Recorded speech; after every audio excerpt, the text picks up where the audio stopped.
Good morning, everybody. Kyle Haas here with Mike Meyer this morning. We're doing our Friday mornings at MMI. Mike, I've got my cup of coffee. You look like you've got a small cup of coffee there. Yeah, this is like, I don't know, I think it's my third cup this morning. So we just reduced my size until I'm not allowed to have any anymore.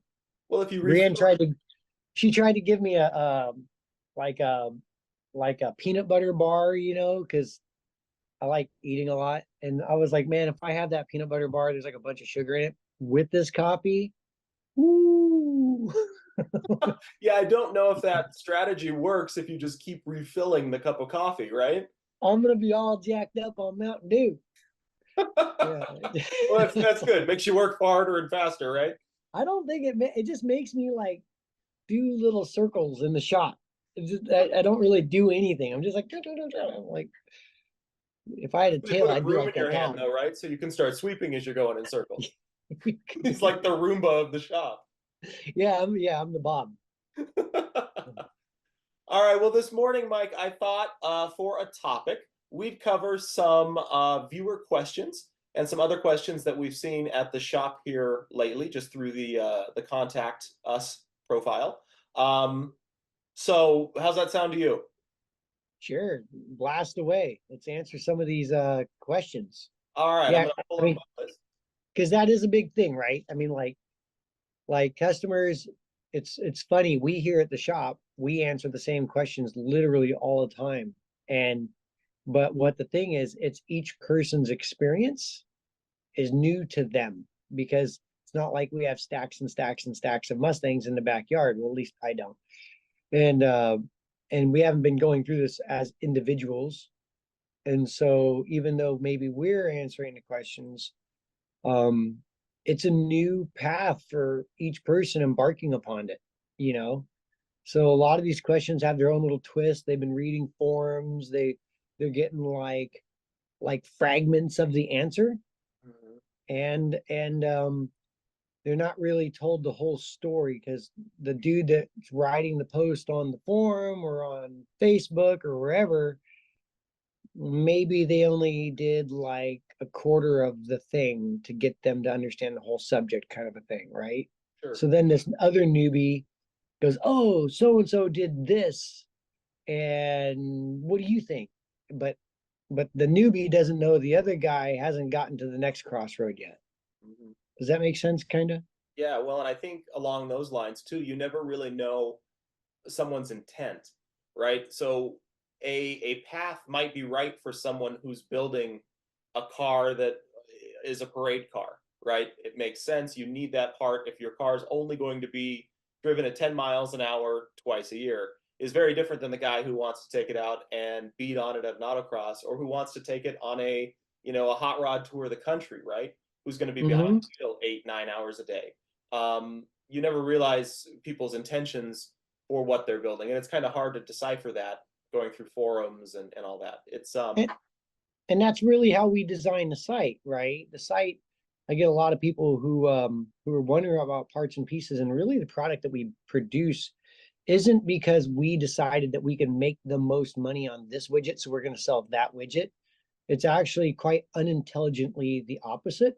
it's it's like this thing for this task gives us the most bang for our buck. And as a community, as a group of people using it. So like the front of our site gives multiple styles of driving. So hopefully a customer can see maybe some of what they're envisioning in one of those styles, and they can say, hey, I know if I do this checklist here, I don't have to buy it all at once, but if I do this checklist for a Spec Plus, if I read the description of the Spec Plus, it really resonates with me. Um, that's gonna um that's gonna be a solid foundation for me to go on, right? To get this experience. To your point, like I'm gonna drive Power Tour. What do I want to be able to drive the Power Tour? mhm. You know what? Oh, I love doing Optima. Well, what do you need to run an Optima car? Mhm. So like every customer's kind of got their own story and what makes up those piles. What pile of parts do you need to facilitate your needs? And Mhm. that's what our site does. It's not like low, medium, high dollar amount as much as it's what's the best package of parts for your job, for your dreams. Totally. I think the other thing too that's important to remember when it comes to building these cars is, as much as I like to joke that working on an old car like this is like working with a rusty pile of Legos, the metaphor falls apart when you realize that Legos have an instruction manual. They fit together perfectly every time. Everything snaps exactly the way it should. When you're working on a car that's 50, 60 years old, nothing goes together exactly the way that it's supposed to. It seems like there's always a little bit of finagling. There's always a little bit of, grinding and welding, and especially if you want to go off the beaten path. If you want to do something that hasn't already been tried, hasn't already been done, there's always ways to do it. It takes a little more elbow work. Yeah, yeah, it's it. I mean, I often tell people because people ask me if this or that's going to fit, and I said, well, I can't tell you about Harold and John Boy in Alabama in 1978 with a case of Coors Original or Banquet or Miller Bank, whatever, and come along and a tree and their Uncle Ned's pickup truck. They're like, how does that work? I'm like, I have no idea, but your car was involved in that, and I don't know what happened. If there was It's like, anybody I'd trust with my car, though, it sounds like those guys. yeah, right. But that's crazy true. I remember in the 80s, and then we'll get on to the questions, but in the 80s, a standard thing was going to the wrecking yard and buying a clip. You'd go buy a clip, a car that was absolutely annihilated on the back quarter. I mean, like it's gone, but from the firewall forward was still cool. So they'd sawzall just behind the A pillars and everything, and you'd get that, and maybe you bought a car that was punched in the front, but the rest of it was good. So grafting cars together was like a standard thing. I mean, one of the nicest show cars I've seen here in the Bay. I remember I was doing a cage on it in the 90s, and the car is still super duper cherry. I pulled up the carpet and I was getting ready to do all the base plates and everything in the cage. And I noticed a seam line that went across it all the way around. It's two cars behind the front seat. It was crazy. I was like, dude, you have two cars here. He's like, I know. I'm like, You should tell there were two vents on wow. it. All right, let's get to those questions. So, okay, let's start with the first question. The first question comes from Andrew. He says, Mike, I need some more room under my wheel arches, presumably for a bigger tire. Which mini tub is compatible with your suspension system? And can I add a Watts link to the cantilever rear suspension? So let's start with the mini tubs. What do you know about mini tubs, Mike? There's a common thread that we talk about in the shop that we heard from our elders, and it's called if some is good, more is generally not better.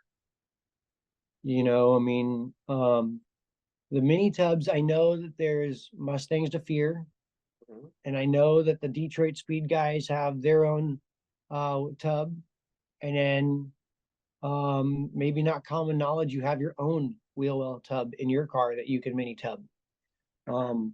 So the classic mini tub is what I would call the Boss 302 style mini tub, where you take your wheel well housing and you cut it up over the top center. You cut it where it creates a pinch weld on the inside of the wheel well housing to the floor of your car, where the floor of your car goes up and over, like in your trunk floor kind of thing. That comes and bends down, and there's a seam weld there on the inside. You separate that seam weld, you cut it around the top, and then what you do is you literally push it straight in about 1.5 inches to where the back of the wheel well housing meshes up against the frame rail in the back. Mhm. But the frame rails are not parallel to each other if you're looking at the top of the car. So some guys I've seen where they push the wheel well housings in and then they tip the fronts in, and it really messes with your interior in the front. If you're doing like if you have a coupe and a seat there, if you're doing because there's so many peripheral attached subjects to a wheel housing, your trunk hinges, your back seat, if it's a fastback, like the 895 different interior panels in a fastback. Dude, there's so many pieces in there that you really need to be slow to do and fast, thinking a lot about this subject. Because like back in the day when Detroit Speed came out with their mini tub kit and their frame rail relocation to go more than that inch and a half, to go 2 full inches, that tumbled into needing a fuel tank, tumbled into having very little room for exhaust. And also one of the other problems that we ran into when doing those is, depending upon the housing, the brake caliper hangs inside there, and you need room for that caliper to move up and down. And some of those brake designs need room on the inside of the wheel well area to clear the sheet metal and floor pan stuff in there. And we've had customers have calipers hit inner frame rails and hit leaf spring mounts and all sorts of different things. So the more you go, the tighter things get, the more interference you get interior wise, the more interference you get underneath the car. And then the other thing too, if you've ever worked under a car that's had a mini tub, that everything's been narrowed as pot, like you get the housing narrowed because you want that deep dish look on your wheel. You literally start running out of room for components between the hub face and the suspension pickup points. And so trying to get wrenches in there and getting all that stuff in there starts becoming harder and harder. So at what point are you as an individual willing to deal with this irritation of packing 3 pounds in a 2 pound bag? So there's a threshold there that we all get to. And 9 out of 10 times, the first thing we want is all of it, man. I want all of it. I want like as much meat as I can, And you're like, I don't care, dude. I want the look. Then you deal with it later and you're like, what a son of a bitch. This thing's a pain in the ass. I don't like it. It's not enjoyable. Mhm.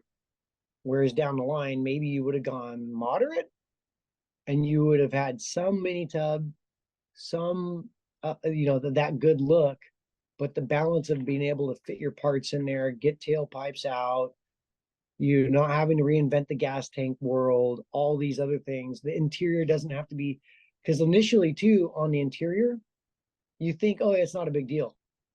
Dude, I've done a lot of fast back roll cages and they're very complex interiors. I spend more time on the interior in a lot of cases on those panels than I actually do the cage work. So don't discredit that when you're doing these mini tubs. Really pay attention to what you're gonna have to do to fit your back seat back in. Really pay attention to interior panels. Really pay attention to all the ancillary things, exhaust, fuel systems, brake clearance. So for me, the standard old school Boss 302 mini tub is the Trans Am style mini tubs, what I like the best. It's an inch and a half. It gives you some room, but it doesn't start messing with other things too much. That's why our Mod 2 suspensions have that frame rail bracket in that area and it picks up the rocker arm cradle. It's all in the stock frame rails. It's why we don't accommodate for the extra, like Detroit Speed mini tubs, is because we've seen customers run into some pretty pain in the ass amounts of labor to achieve that. Mhm. Does that make sense? Yeah. Like Well, and I think beyond the mini tub.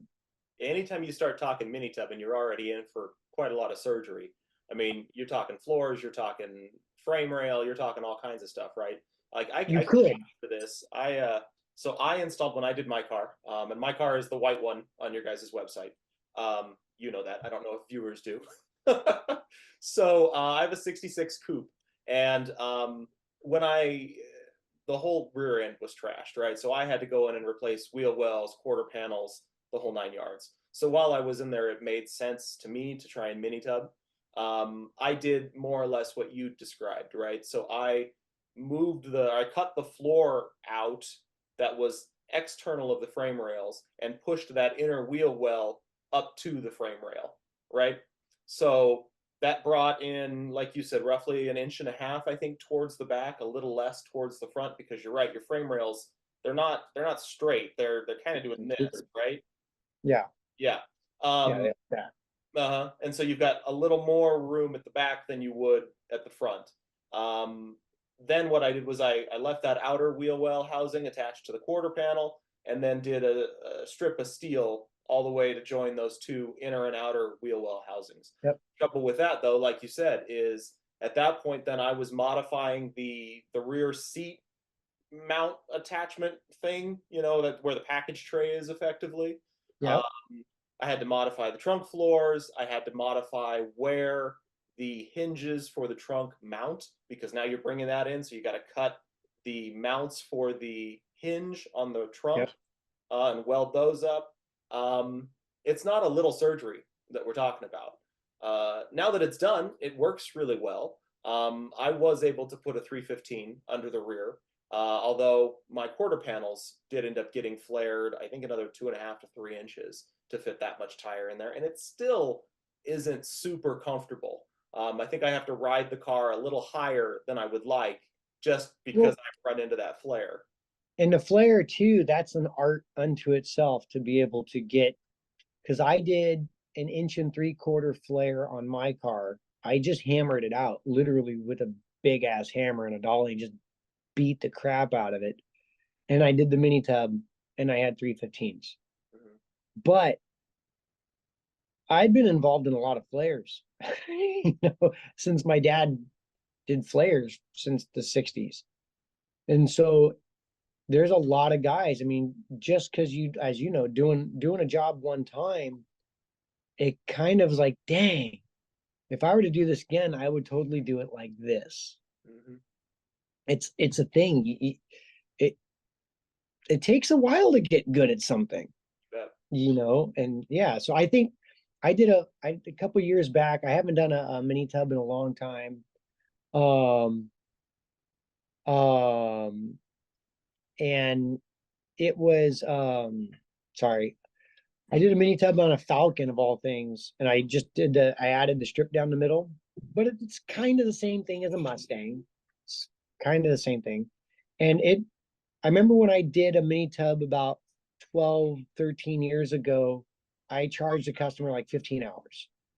And I know how I did it because I did it very similar to the way I did my old blue. I just tack welded a strip over the center. I moved it in. I stitched welded everything up and whatever. But this time, I legit tried to do it really nice, where the dude was like proud of it and he can paint and you couldn't see that something was done. And I had 30 hours into it. Mhm. And that was no interior, that was a rolling shell. Mhm. And it really, I don't think buying a housing would have made it faster per se, because you have to fit whatever you're putting in. Mhm.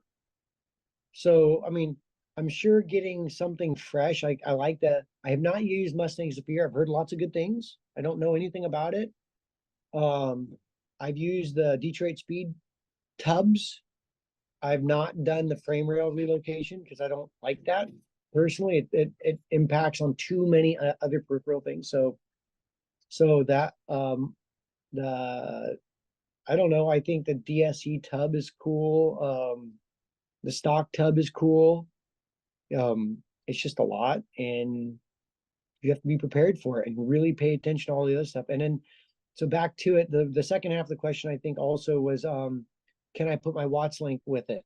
Mhm. Watts links have super duper curb appeal with respect to names and just you're at a bar, you're telling your buddies, I got a Watts link, bro. Um, That's a nerdy oh, bar. we started with panhard kits. I ended up going to a yes, I'm slow on the uptake today.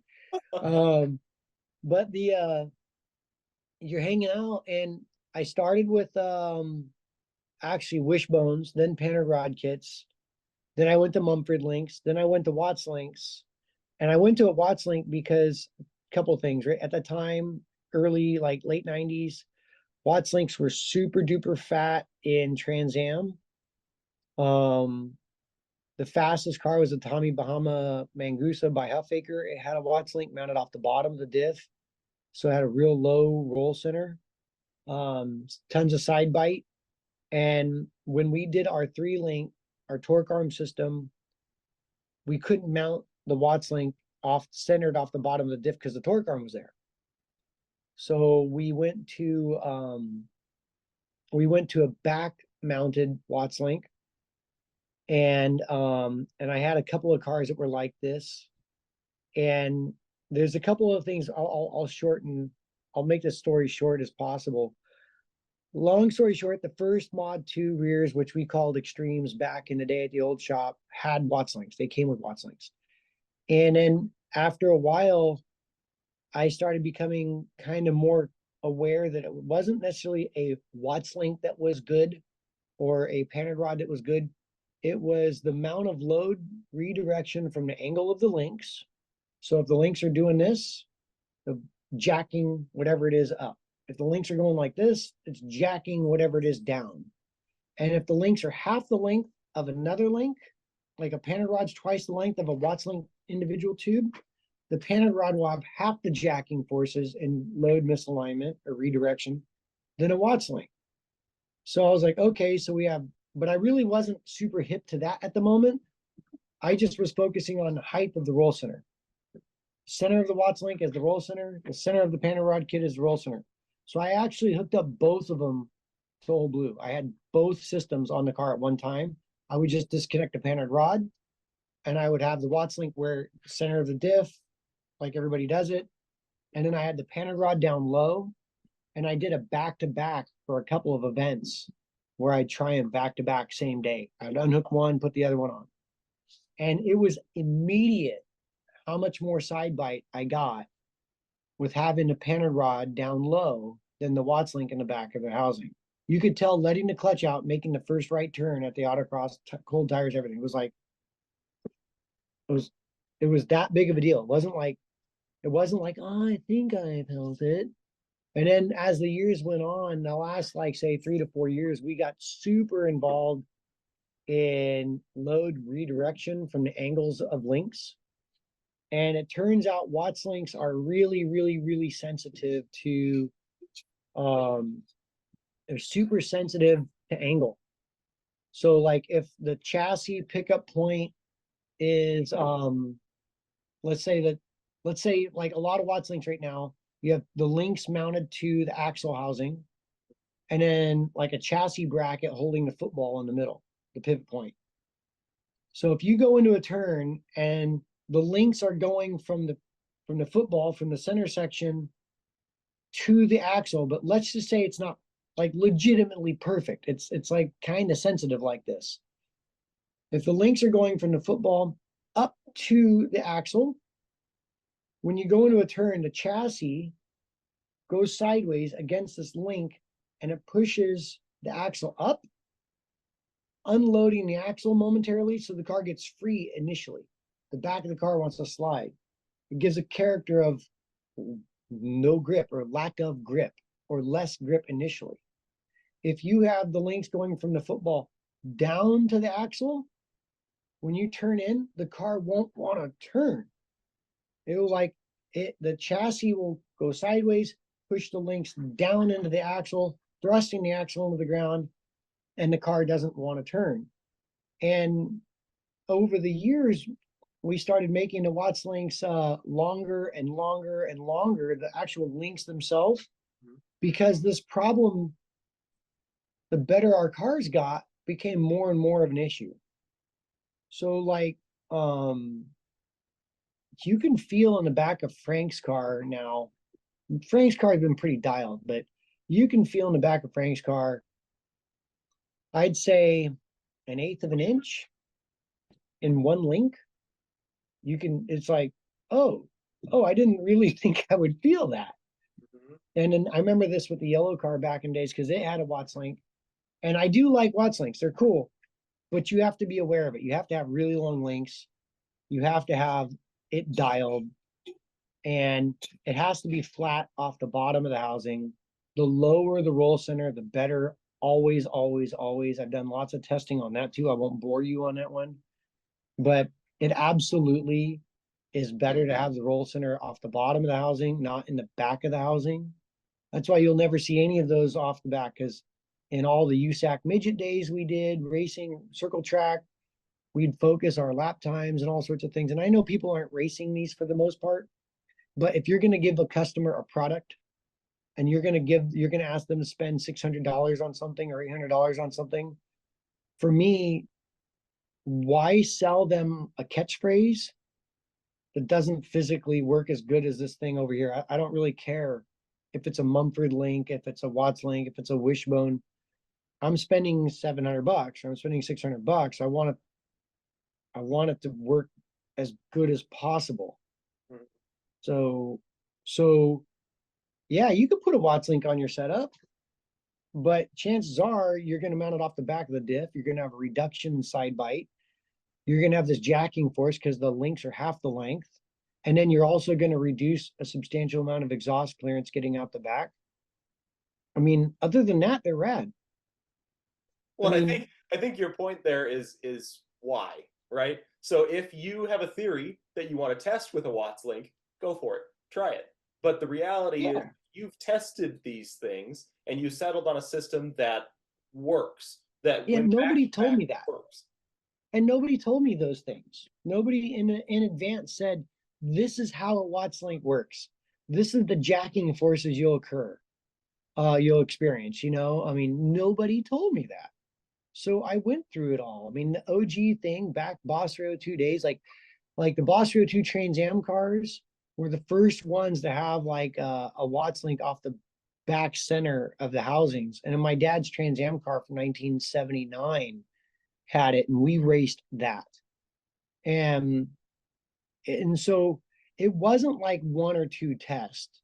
It was like test after test after test. What are your lap times on lap 3 versus lap 17 with a high roll center versus a low roll center? I mean, like it's like hours and hours of testing. And it's the reason why we sell it isn't because we have like a chubby for panhard rod kits. We just it's they function really good in this application.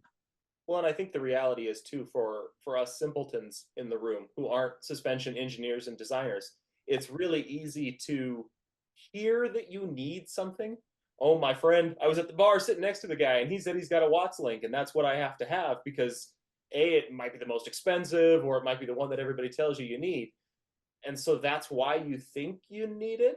But as you're building these out, take the time to understand the application. Like it's complicated stuff. It's complex stuff. I still can't fully explain everything that's going on under the hood of my car, but I trust you to help me evaluate and understand those things. And I mean, to be fair to the dude in the bar saying he loves his Watts link, that the leaf springs in most scenarios flex like 2 inches. You have this elastic like bow when you set the car into a turn that you don't really realize you're feeling. And so when you locate it with a lateral control component like a Watts link or a panhard rod kit, absolutely it's going to feel better than this crappy bow elastic release thing. 100%. So yes, it's better. But if you're starting from the springs and you have a choice, if you're building a 3-link suspension and you have the opportunity to make these decisions to go path to the left or the path to the right, you know, like I said, I did a lot of the testing in both paths and in other paths because nobody told me.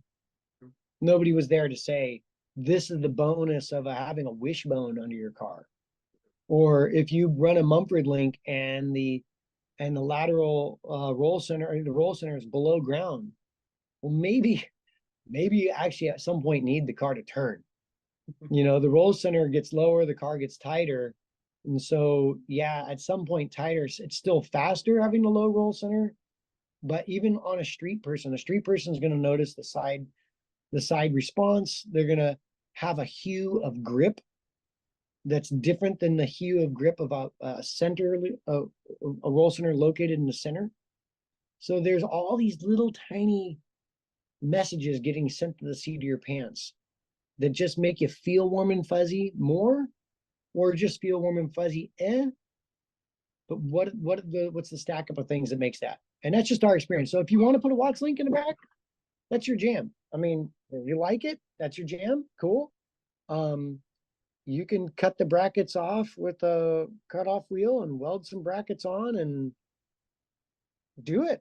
I mean, honestly, like at 22 years old, I'd absolutely be in there with my MIG welder hogging on stuff because that's how I figured it out.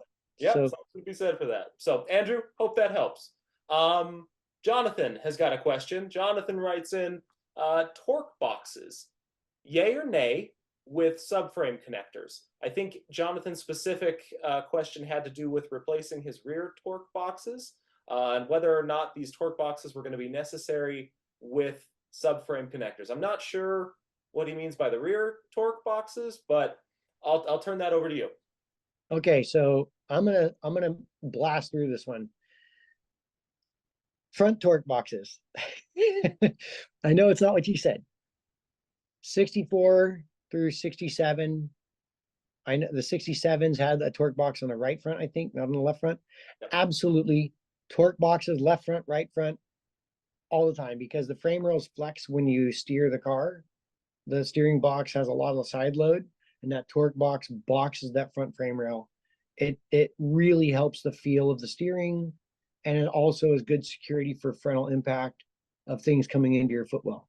So front torque boxes, super pain in the ass to put in. Like it's not super pain in the ass. It's definitely like a weekend or two in your garage with your buddies. It's not something you're gonna blast through. Subframe connectors, I was not super stoked about putting subframe connectors in Old Blue because I originally just wanted like a cruiser with a 289 and a 4-speed and a Detroit locker, and I wanted to go on cruises with my car. I was not planning on racing All Blue. So putting subframe connectors was like the first thing I did. Excuse me. And the thing that I didn't, obviously the chassis felt better. It was stiffer. It wasn't stiffer like, it just felt, the car felt more unitized. It wasn't so wiggly feeling. So that was a bonus. But the thing that just kept giving, like I use it literally almost every week, is it's a great jacking point. I roll my jack underneath. I jack the car up on the side from the subframe connectors. I don't bend the floor up anymore. I put my jack stands under the front subframe connector, under the rear section of the subframe connector. That is so worth the money. Forget the chassis stiffness. The freaking jackability of it is like, they should be called jack rails. I mean, that's awesome. So my son just rolled in. He's been gone from college, so I haven't seen him in like a month. So anyways, he might come make a cameo and stop in here in a second. But rear torque boxes, I've replaced, I've repaired, I've done tons of torque box work to Fox bodies. The torque boxes, the only repair work I've ever done to an early model torque box is the holes get a little opened up from guys not having tight leaf spring front eyelet bolts. And so you gotta, maybe weld a washer around the hole to kind of regain a circular hole.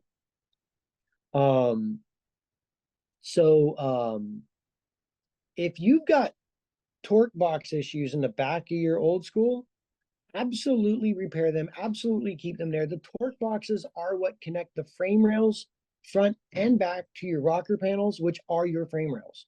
The rocker panels hold your A pillars, your B pillars, your C pillars, and those all go down to your rocker panels and your wheel well housings, which connect to your torque boxes, which connect to your frame rails.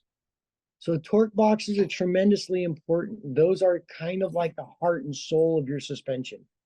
So if you've got torque box issues in the back, yes, you want torque boxes. The unitization of that floor is tremendously important.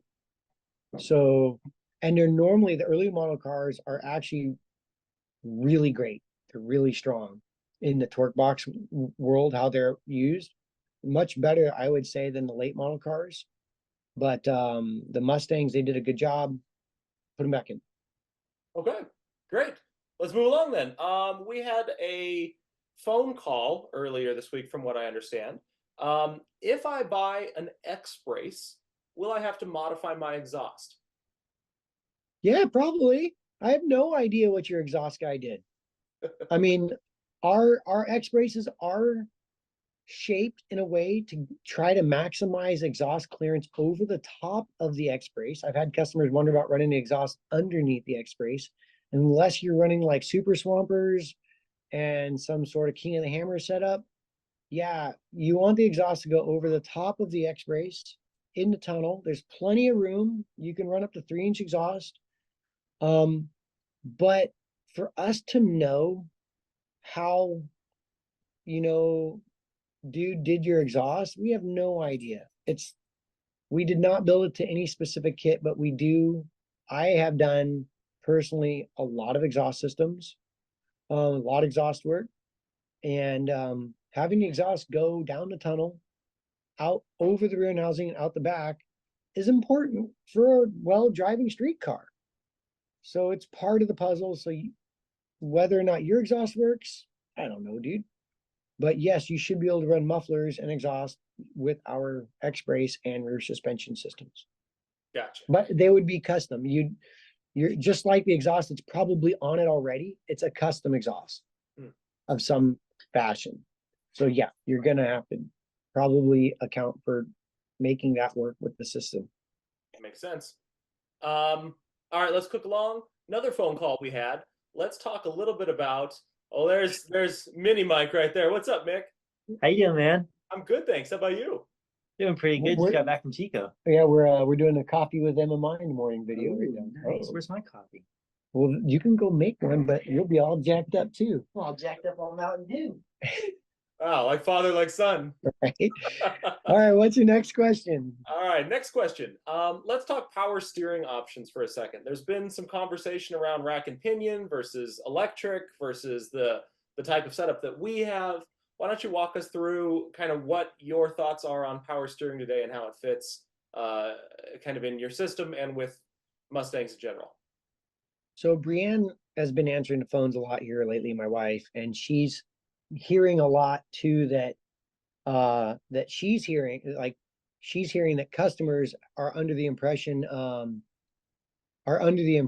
that I don't like rack and pinions, or I don't like this, or I don't like that. And really it's not that. It's what is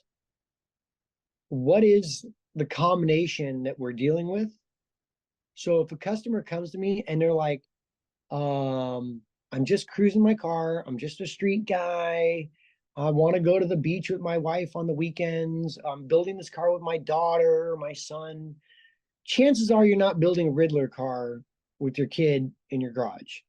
Chances are you probably have a day job, and chances are you probably got a life beyond the car. So at this point, you'll talk to the customer and you'll see what level of investment that this person's willing to put into it. And then you recommend the set of parts to the best of your ability that matches their level of investment. I can't recommend to someone in good faith an 80-hour install for this part. If the dude's got 3 kids, baseball practice, and it's just gonna be a awesome cruiser, you know. So when people are asking whether I should do a rack and pinion, I should do electric power steering, or should I do your steering, or should I use Borgeson kit? It really comes down to what I'm recommending to that person and looking at that person in good faith that Mike recommended this to me. Does that make sense, kind of? Mhm. So like we have our new development front suspension that we've been working on. It's designed to it has a rack and pinion in it, but it's like literally years of work for us to get this system right. It's a lot. It's new frame rail brackets that cover the frame rails. It changed the front, changed to a front steer system. Because if you're going to put a rack in, the rear steer itself has a feel beyond whether it's a rack or it's a box versus a front steer. So if the spindle steering arms are in front of the axle center line, if it's a box or a rack, the fact that the steering arms are in front of the axle center line versus the steering arms are in the back of the center line give you two different feels. Okay, so these things add up to what the driver is experiencing, right? So if we're going to do a rack, front steer is kind of the way to go. If you're going to do a rack that's a rear steer, the one thing that means generally I don't want to go too far. I want the bonus of having a good feel. So I'm looking at doing a rack. And so the problem is we need the inner pivot points of the tie rods to be in line with the inner pivot points of the lower control arm.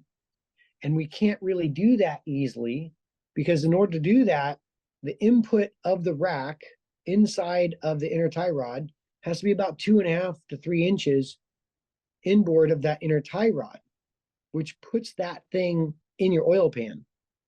So you'll see companies like all these companies doing these conversion racks. They'll do a bigger rack with a conversion bracket that relocates the inner tie rods closer to where they belong.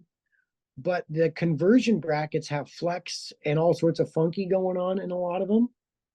And so they can really create some complexity in what you're feeling in the flex of the system in these conversion brackets.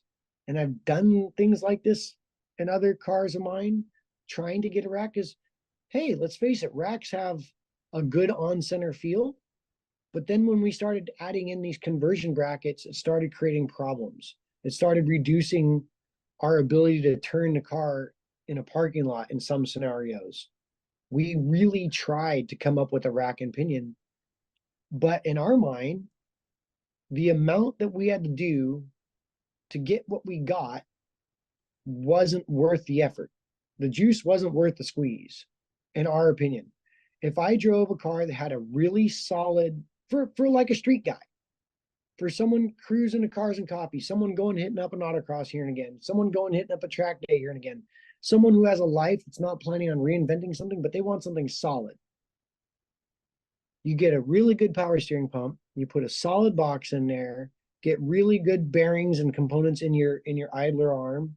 It's going to be pretty solid. Now, if you're sitting there saying, no, man, my kids have moved out of the house, I've got a fab shop in my garage, I geek out on this, it's another customer, another subject. Okay, that guy's going to go for more of our new prototype setup that we're working on and so on and so forth. But so we do accommodate that customer, but that's definitely different than the other. Now, the first customer who has a life may want EPS, electric power steering. The problem with electric power steering for us, I mean, I think in 2019, I won nationals in a car that had electric power steering. I drove a Toyota Starlet, had a rack and pinion, and it had electric power steering. The difference was the rack and pinion gear ratio was designed to be able to turn at a natural turn and rate. And then they used the power steering attribute of the electric power steering to get the power assist. If you run EPS over a stock Mustang 16-to-1 box, it's kind of, in my mind, the same as a 78 LTD station wagon. It's still a really slow ratio with power assist, right? You're turning a lot. If you put EPS over your 19-to-1 box, it might as well be a Gillig school bus. So when we do power steering, when we do whatever component we design, it's all about how many boxes can we check off and not have it become a pain in the ass, right? Like, so I want fluid to not blow out underneath my hood. Good power steering pump. I want a good power steering ratio and feel. That's why we've been using the ABS boxes versus the Borgeson box. It's a faster ratio. If you put EPS over that ABS box, the box has a torsion bar in it and it feels like you're steering a rubber band because there's no hydraulic pressure in it. I've had customers try to do that and they don't realize that you have to have hydraulic pressure in the box to lock the box up so it responds. If you don't have electric or hydraulic pressure in it, And what it does, it's like boing, it's like really weird feeling. It's like dangerous. Hmm. So hydraulic boxes have to have hydraulic pressure. You can't just put EPS on it. So the speed of the steering was important. The simplicity of the install is important. The feel is important. And getting on with our day was important. It seemed like that system checked the most boxes out of all the options. So again, it's not like I love a box, right? I like it more than a rack. It's all about what does the job the best for us in this situation that I'm in right now as a user. Mhm. Does that make sense? Yeah, what it sounds like you're saying to me is all of these are available options, and anybody can, and if they want to, should test as many of these as they're comfortable with, right? Put a rack in and go try it. See if it works for you. And if it does, great, maybe you figured something out there. But as a consumer, when I look at this and I'm trying to build my car and I want to do it once and just sort of be done with it, I'm going to go with someone who has tested all of these options already, right? I mean, it sounds like you've been down all of these paths. And rather than me trying to put one, two, three different power steering setups in my car at various times, I'm just going to steal your 10,000 hours that you've invested in trying to understand this and try to develop a system that works and just run with that. And Yeah. and I'll be honest, like our power steering, I absolutely tell people all the time, I rated a 7 out of 10.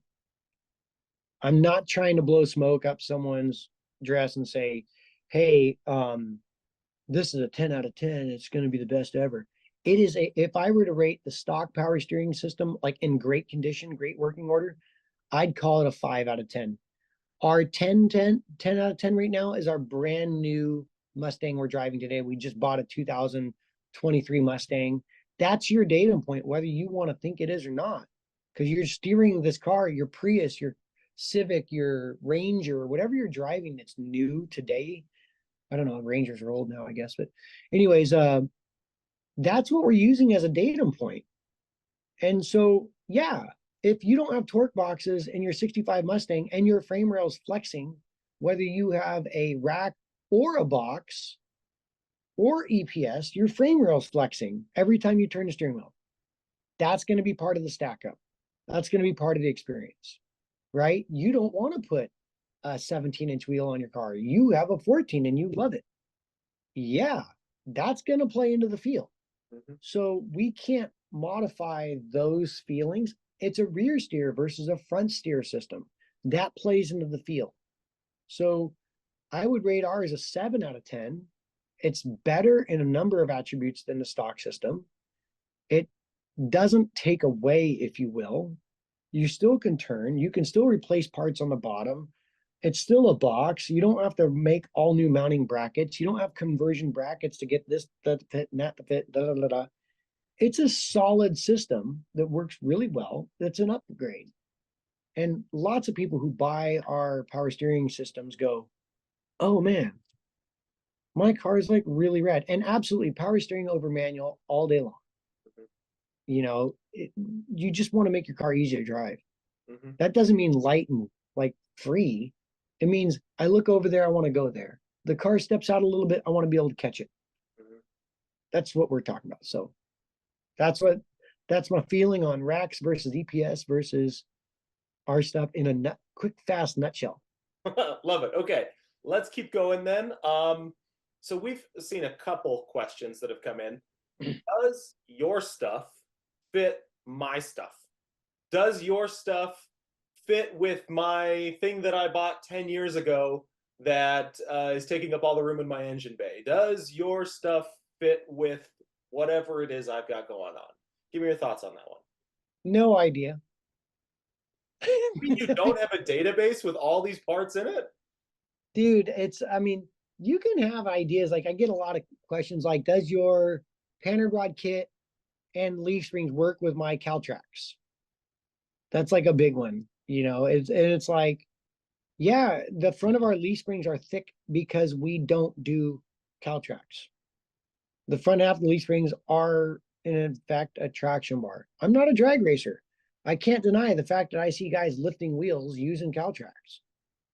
It's not my jam. If that's your jam and you want to do it, it's not in our catalog because it's not our style. It's not our thing. So yeah, I don't know. I don't use it. You don't see me at the drag strip. And so, I mean, if I told you, you can call a lot of companies and ask those questions, and you can hear them. Oh yeah, of course. And then down the line, you find out that there's a whole lot more to the story. And I'd rather be the guy that A says, I'm not sure, because at least I'm not leading you astray. And B, think about it. How the hell would I know? You bought a thing from Global West in 1988, and you want to know if I designed my stuff around their stuff? It's like, yeah, Doug's cool and all, but it's not my jam. Mm-hmm. So if you want to mix and match, hey, rock on. Again, more power to you. I mean, these things are creations of our own imagination. I'm absolutely super duper not trying to stump each individual person's imagination. So if you've got a blend and a brew that you think is rad, get after it. Get the information of what our components, physically may be like, but we probably can have information on what fits with our stuff.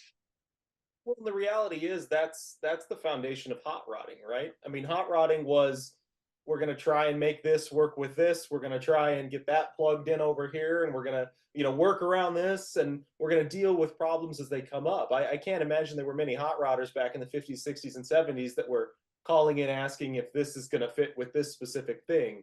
When you build one of these things, I think you take on the reality of trying to work with what you've got, trying to, if you really want to install that part, figure out how to do it, figure out how to make that fit. There's a lot of parts that we sell that will fit right off the shelf, right? Assuming a stock car, it's going to fit well right off the shelf. But as soon as you start mixing and modifying, it gets really hard to say with any level of precision whether something will fit or not. Yeah, we can definitely do our best with, I mean, the great thing is we have a lot of customers that we've dealt with over the years, and we've learned a tremendous amount from all these customers and their experiences. And what do they say? To be smart is to learn from your own mistakes, and to be wise or to have wisdom is to learn from other people's mistakes. Now, I mean, we run into things like, I have a Comet. It's a 65 Comet. Is that the same as a Falcon? I mean, honestly, there's so many little things that vary in these cars. I don't know them all. I just don't. And and yeah, I mean, like, okay, so if Falcon, station wagon, and Ranchero share the same rear frame rails, it seems. They're a little wider. They don't taper down in the back. They go flat.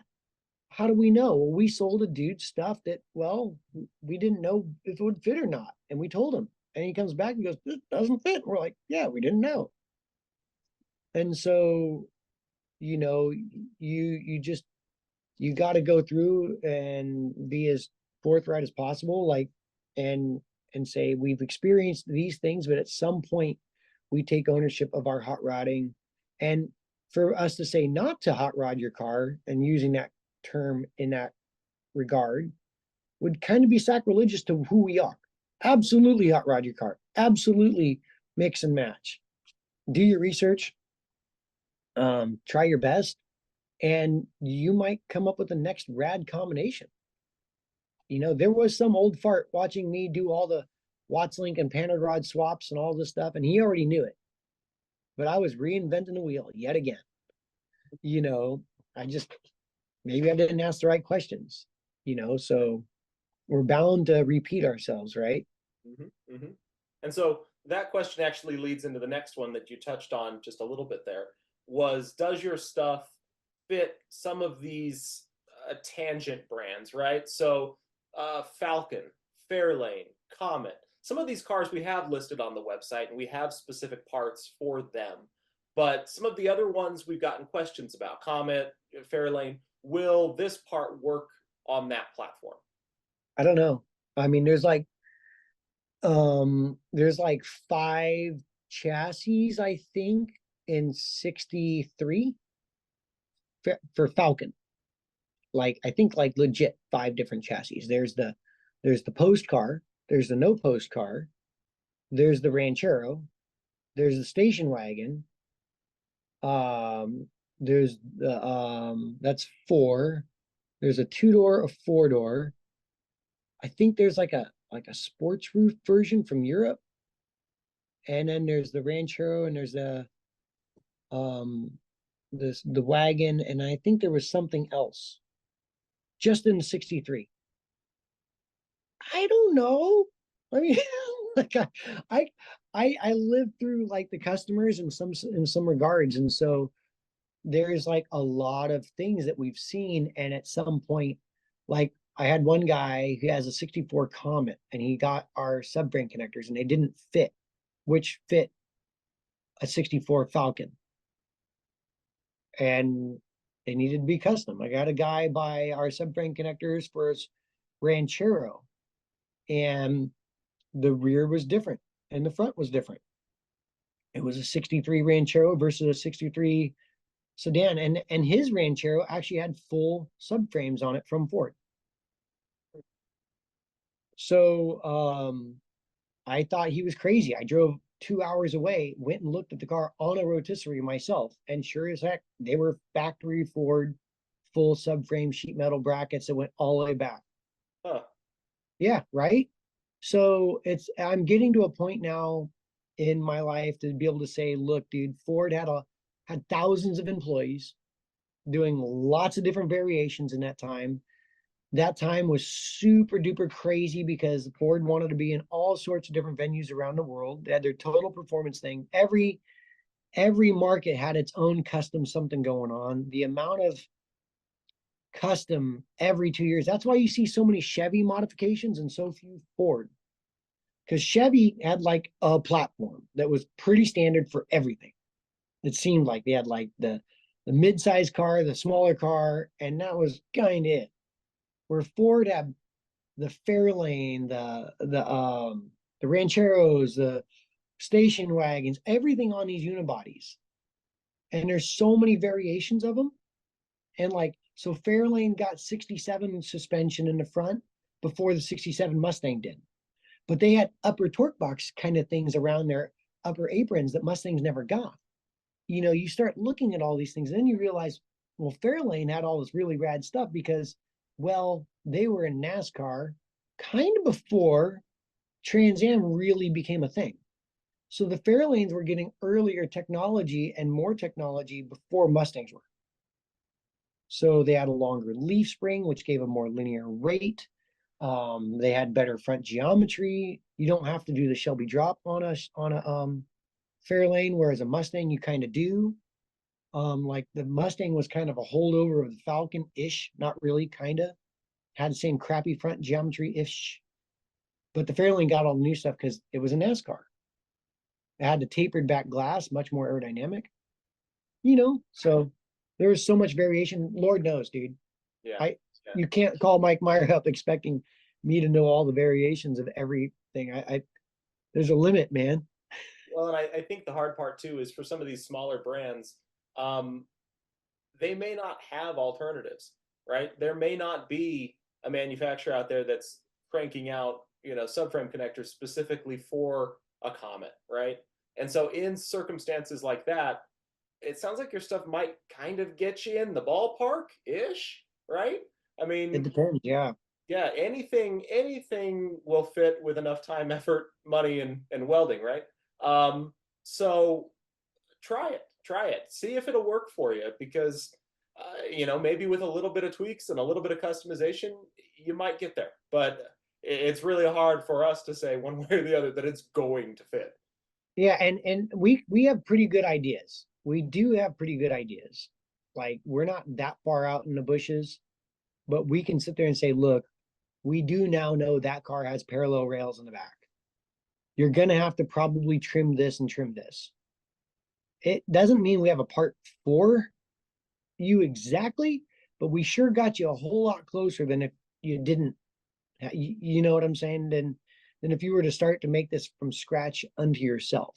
Like if you were to buy a panhard kit for your Falcon station wagon, at least we know that you're going to run into some of these issues, and we helped you get through some of that, right? But we can't commit that this is your plug and play system. I mean, there's not enough of us to give 8 station wagon customers the primo setup all year. It's not intelligent for us to do that business. Yeah. So it sounds like when it comes to some of these brands, hot rodders welcome. People who just expect a solution from a catalog, it's probably not gonna be what you need. And that's for the outlying cars. Yep. Our specialty is Mustangs, right? Yep. And then when we start getting off into Fairlanes and Rancheros and things like that, albeit that they're super rad, there's just not enough of us to have perfect systems for 10 customers a year in this super niche genre. Okay, so I think that's where we're going to wrap it for customer questions for the day. We've been going for almost an hour now.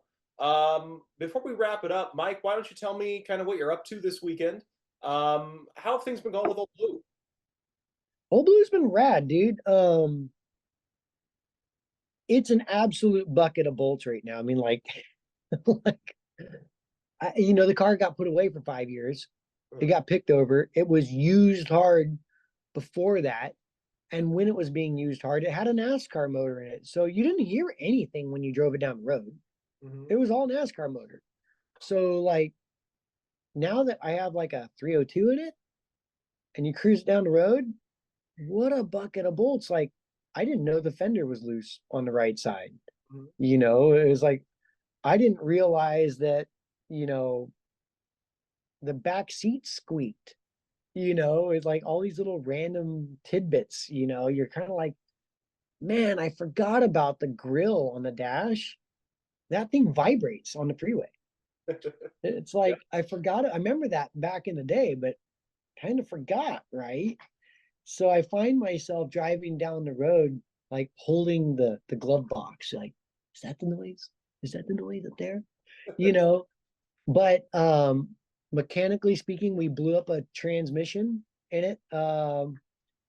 We popped a couple of gears in the main cluster. That tranny was in the yellow car. It was in Old Blue. It's our old top loader, but it was a bone stock 68 top loader. I mean, can you really? I mean, I won the championship in 04 in that transmission. So it served its duty. yeah, so we got some it's getting rebuilt with some David Key gears and stuff, and that's kind of gonna be really nice. I'm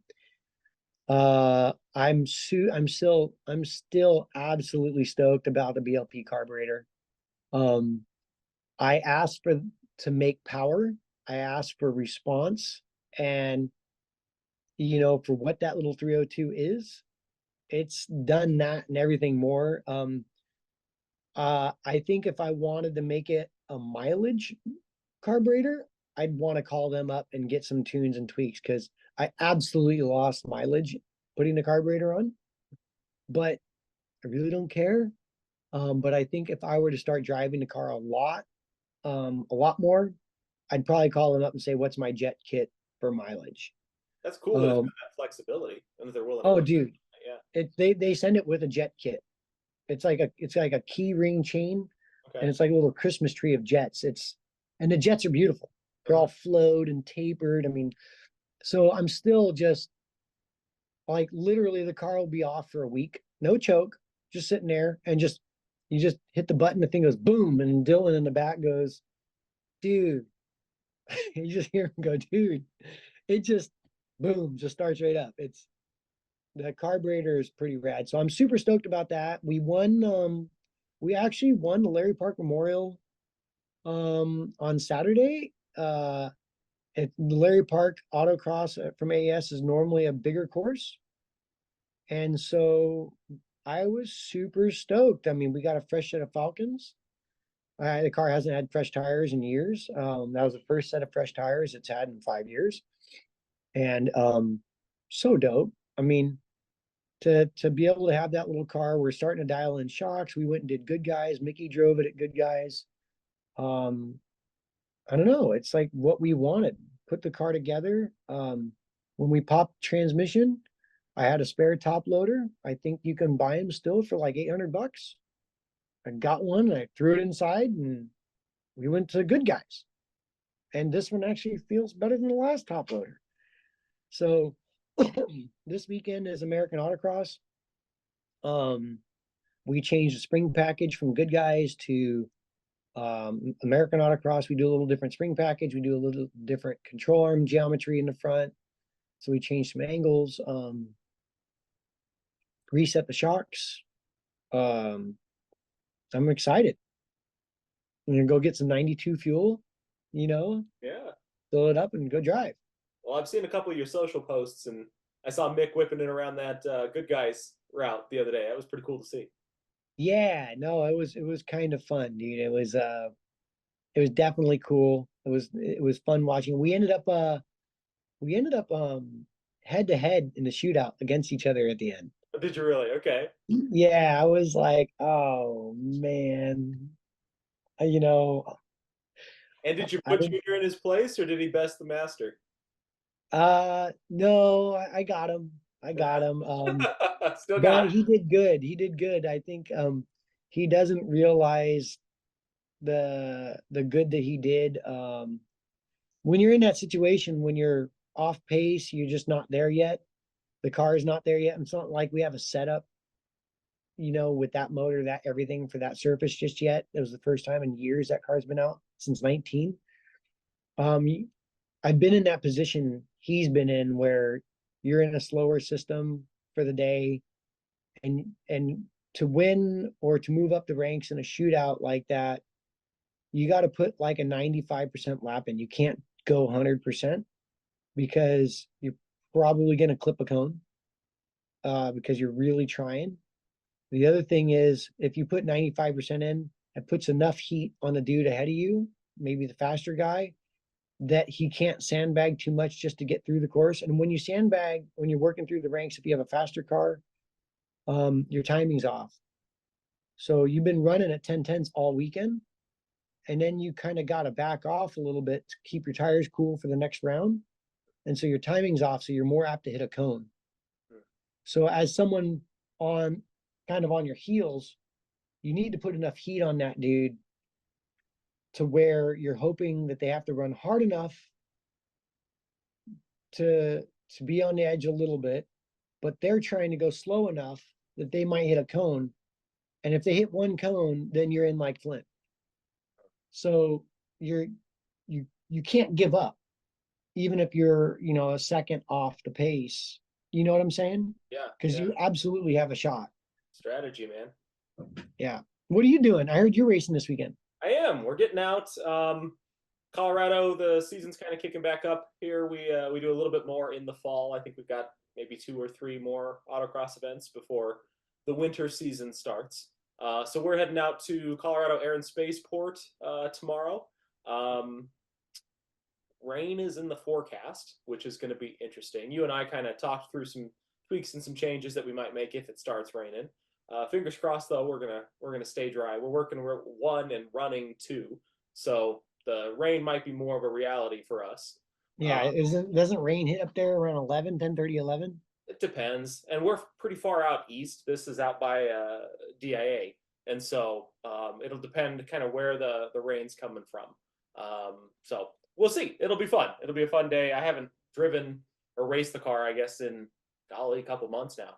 So it'll be good to get it back out. Yeah. And then I've got my data logging too. So in addition to worrying about a car, I get to worry about a computer. I And keep hearing about this data logging. I want to see some of this data you logged. yeah, well, we'll see. I've only gotten it to work once so far, so we're gonna try again this weekend and see how it goes. But I'm also a little stoked. I have a buddy here locally who picked up a '69 fastback, and so we've got the whole project to get after. We're gonna start digging in, and he's kind of fresh when it comes to working on a car. So we got the thing running late last week. We're We're gonna do brakes here soon and try and get it going. Stop. Yeah, get it to stop. The kind of scary part is one of the shock towers on the passenger side where the upper arm mounts was booger welded at some Yep. point and has started to shear. And so there's Yep. actually a crack there. So Yep. that whole upper control arm kind of does this right now. Yep. Yep. So we're going to try to get it to go and stop before winter.